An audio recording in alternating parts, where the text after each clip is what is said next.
Well, hello again, Detective. I'm delighted to meet you yet again. You seem just as disgruntled as ever, and still you've had me brought here. Haven't you learned your lesson last time?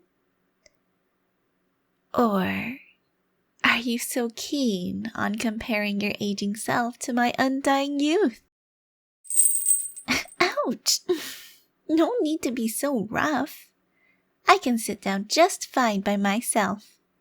I may be short, but that doesn't mean I don't know how to sit by a regular table. I get it. You can quit your usual rants, Detective. Let's cut this short, shall we? I have things to attend to, and you're wasting precious minutes of your mortal life. What will it be this time? Oh, let me guess. You're trying to send me to prison for alleged murder?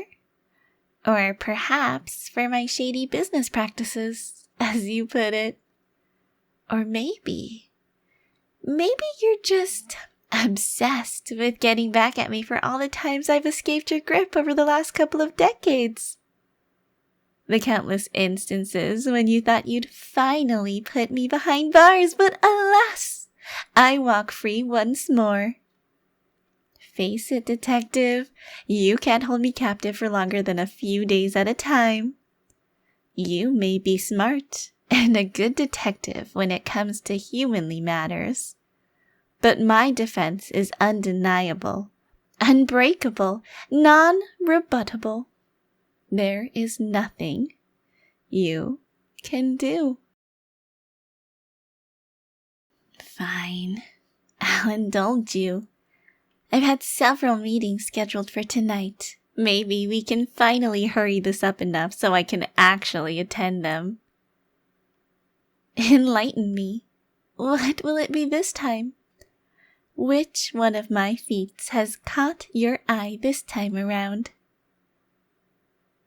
You've got to be kidding me, Detective. My blood trade? Seriously? I mean, come on. Why shouldn't it be legal for a vampire to acquire their next meal in a non-lethal way? Isn't it the humane way of going about this? Think about it. What do you expect us vampires to do? When you take away all legal methods of coming by the only sustenance that keeps us alive, why shouldn't we go back to the way vampires used to run things 1,000 years ago? What's keeping this community from being overrun by hungry, murderous vampires? In fact, I'll go as far to say this feels oddly targeted. Taking away food? Nourishment? Are you sure you haven't simply developed a grudge against my kind in all your years of declaring me your immortal enemy?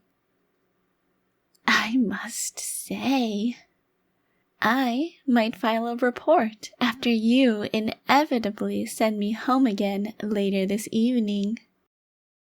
This reeks of discrimination. Though I doubt much would be to come of it.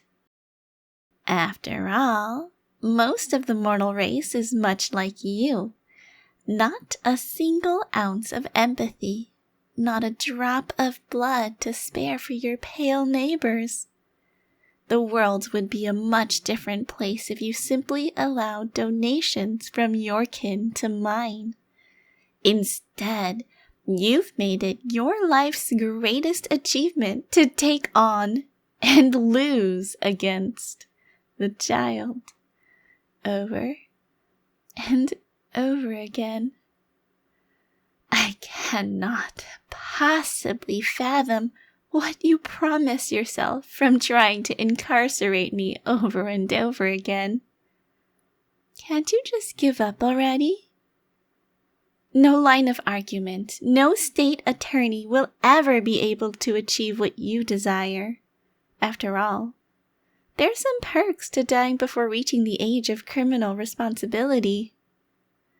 I may not have had an easy childhood, but I've grown much stronger for it. When will you realize it already? I am untouchable.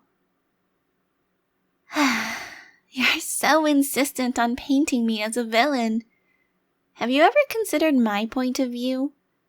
Have you ever even for a second thought about what my kin has to go through? How hard it is to live in a world where you can so easily be accused of murder, simply for wanting to quench your thirst? We're not monsters, you know. We've simply run out of options. I've tried to take those options back. Not only for myself, but for my people. That is why I started dealing in blood. It keeps the older vampires in check who've grown tired of dealing with human law.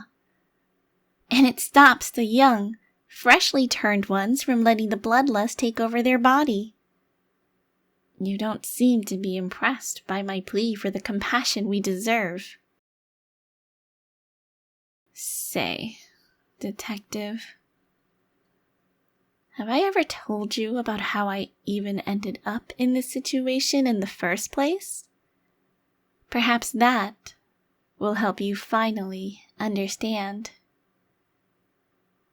I simply do not care whether you're interested, detective.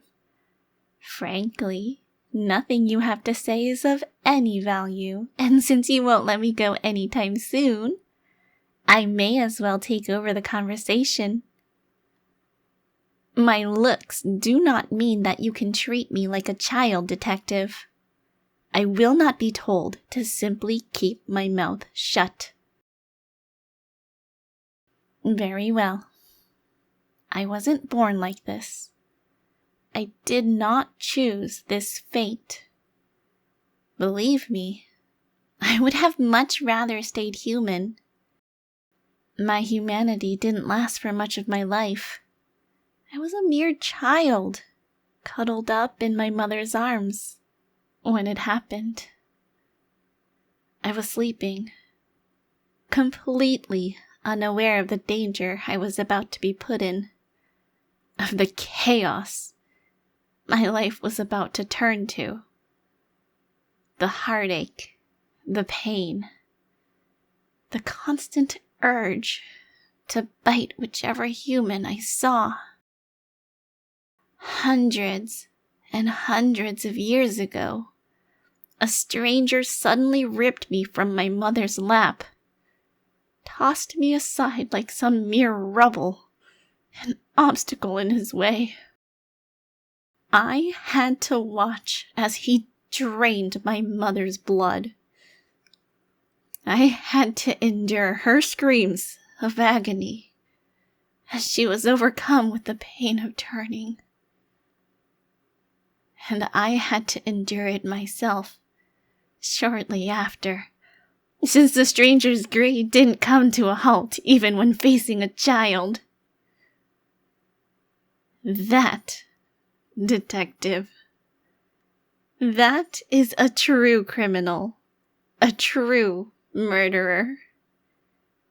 An exception within my kin. I've never met another person that reeked of evil as much as he did. Luckily for you, I took care of him long ago. I may be stuck with the appearance of a child, but the mind continues to grow and evolve.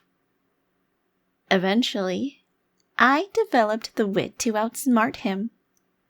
I brought an end to the man who murdered my family with my own 2 hands. Now that, detective, that's true justice. Not whatever superficial righteousness you're trying to achieve by arresting me again and again. You can send me back to my cell all you want.